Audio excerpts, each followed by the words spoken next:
Halo, apa kabar? Saatnya Anda menyimak berita Makassar bersama saya, Auri Gagustina. Sejumlah berita menarik akan kami sajikan untuk Anda. Berikut 3 berita utama hari ini.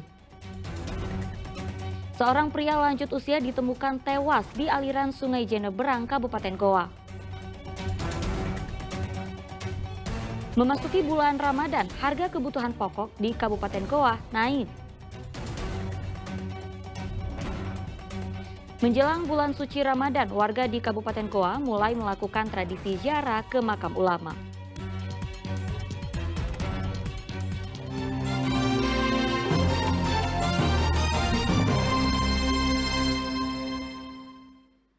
Kita ke informasi pertama, seorang pria lanjut usia ditemukan tewas mengapung di aliran Sungai Jeneberang, Kabupaten Goa. Polisi masih melakukan penyelidikan terkait meninggalnya korban.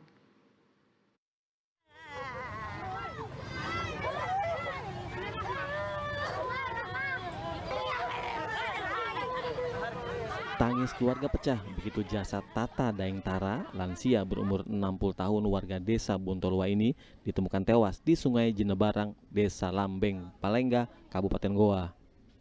Jasad kali pertama ditemukan oleh warga yang hendak mancing di sungai dengan posisi tengkurap di tepi sungai.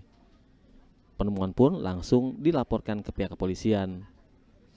Peristiwa ini juga menjadi perhatian warga sekitar dengan memenuhi lokasi penemuan jenazah. Petugas kepolisian Polsek Palangga yang tiba di lokasi langsung memasang garis polisi untuk melakukan penyelidikan dan identifikasi korban. Hasil pemeriksaan sementara, polisi tidak menemukan tanda kekerasan di tubuh korban.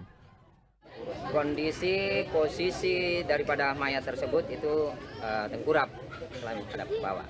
Hasil pemeriksaan sementara tadi, apakah ada dugaan tindak pidana? Untuk sementara belum ada. Kita belum melakukan pemeriksaan baik dari dokter maupun dari pihak-pihak yang lain. Jadi kita belum tahu apa penyebab dan yang ditemukan apa saja. Usai diidentifikasi, jasad korban lalu dibawa ke rumah sakit untuk diautopsi. Muhammad Sardi melaporkan dari Kabupaten Goa. Ya, berita selanjutnya, truk pengangkut semen curah bermuatan 25 ton masuk ke area persawahan di jalur Trans Maminasata Poros Maros Makassar, Kabupaten Maros. Truk ini terperosok ke sawah karena jalan tiba saat truk berhenti.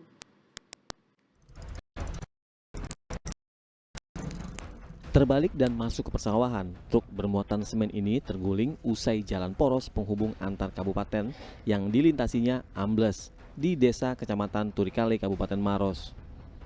Peristiwa ini berawal dari truk yang mengangkut semen curah dari Kabupaten Pangkep berhenti di sisi jalan untuk menunggu truk lain. Namun karena tanah yang diduga tidak stabil, akhirnya tidak mampu menahan truk seberat 25 ton ini. Tanah pun ambles dan truk terguling sawah yang berada persis di pinggir jalan. Bagian depan truk rusak dan kaca pecah dan melukai 3 orang penumpang. Saya sementara berhenti tunggu teman. Akhirnya tanahnya sebelah kiri kan lembek. Iya. Parkir langsung terbalik. Apa yang dimuat ini Pak di mobil? Semen Pak. Semen ya. Berapa ton ini Pak? 25. 25 ton. Ada berapa orang Pak di dalam mobil waktu kejadian? 3 orang. Ada anak kecil juga ya? Ada. Anaknya ya Pak. Kondisinya bagaimana Pak? Aman semua ya Pak. Jadi ke depan ya sementara meminggirkan atau memarkirkan kendaraannya di Jalan Maminasata, memarkirkan kendaraannya di bahu jalan, kemudian tiba-tiba amblas bahu jalan amblas atau longsor, kemudian mobil tangki pemuat semen curah tersebut terbalik ke sawah ya Pak? ya, terbalik ke sawah atau keluar di bahu jalan. Polisi mengimbau kepada pengendara, khususnya kendaraan bertonase besar, agar lebih berhati-hati saat menepikan kendaraan. Pastikan kondisi jalan aman dan tidak beresiko longsor atau ambles. Selain itu juga lebih waspada saat musim penghujan. Raisa Habu melaporkan dari Kabupaten Maros. Ya, rumah di pinggir jalan Trans Sulawesi, Kelurahan Tanete, Kabupaten Baru ditabrak truk. Diduga kecelakaan akibat hilang kendali karena terkejut ada kendaraan yang akan mendahului. Dengan apa Deli?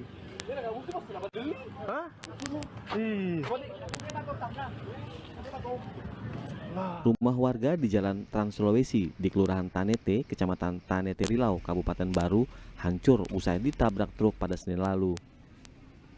Kerasnya hantaman membuat pagar dan dinding rumah hancur berantakan. Atap rumah warga juga ikut rusak karena terkena bagian atas truk. Bahkan perabotan di dalam rumah juga rusak setelah bagian kepala truk masuk ke dalam teras warga. Sopir mengaku saat berkendara terkejut dan berusaha menghindar kendaraan roda 2 yang akan mendahuluinya hingga akhirnya menabrak rumah warga. Pantas kebanti pergi di rumah. Kalau nggak kebanti pergi rumah, mah itu motor hancur itu berarti 4 orang itu hancur itu.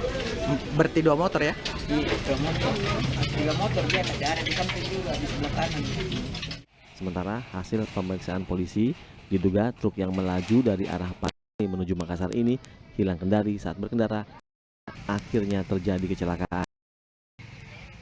Kendaraan yang ingin mendahului dari lajur sebelah kanan sehingga sopir tersebut membanting setir ke kiri, namun kemudian tidak bisa menguasai kendaraannya sehingga menabrak sebuah rumah. Sopir mengalami luka ringan, kemudian mobil, rumah mengalami kerusakan beserta perawat rumah tersebut. Tidak ada korban jiwa dalam peristiwa ini, namun kerugian material diperkirakan hingga ratusan juta rupiah. Suhardi Gatang melaporkan dari Kabupaten Baru.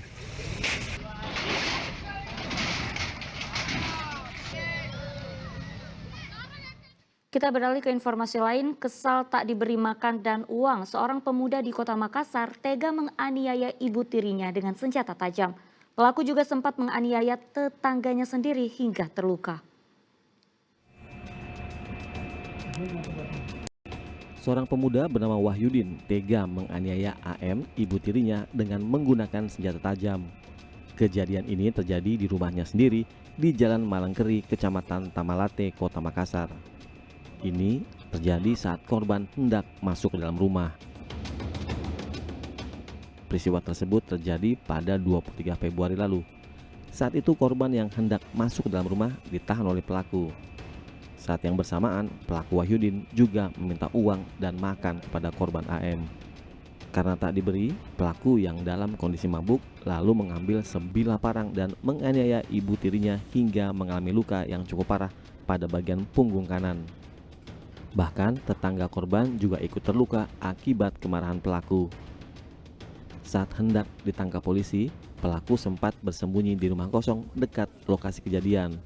Polisi juga menyita sebilah parang yang digunakan pelaku untuk menganiaya kedua korban. Lelaki Wahyu dalam keadaan mabuk. Masuk ke rumah. Minta makan, terus minta uang lagi. Dan tidak diberikan, maka terjadilah penganiayaan tersebut. Setelah dia melakukan kejahatan terhadap ibu tirinya, dia memeriksa CCTV yang terjadi yang ada di sekitar rumahnya. Tapi si pemilik rumah tersebut tidak menggubris dan pelaku pun menganiaya si warga tersebut. Kini pelaku ditahan di Polsek Tamalate, Kota Makassar. Pelaku pun dijerat dengan pasal tentang kekerasan dalam rumah tangga dan penganiayaan dengan ancaman kurungan 5 tahun penjara. Raisa Habu melaporkan dari Makassar.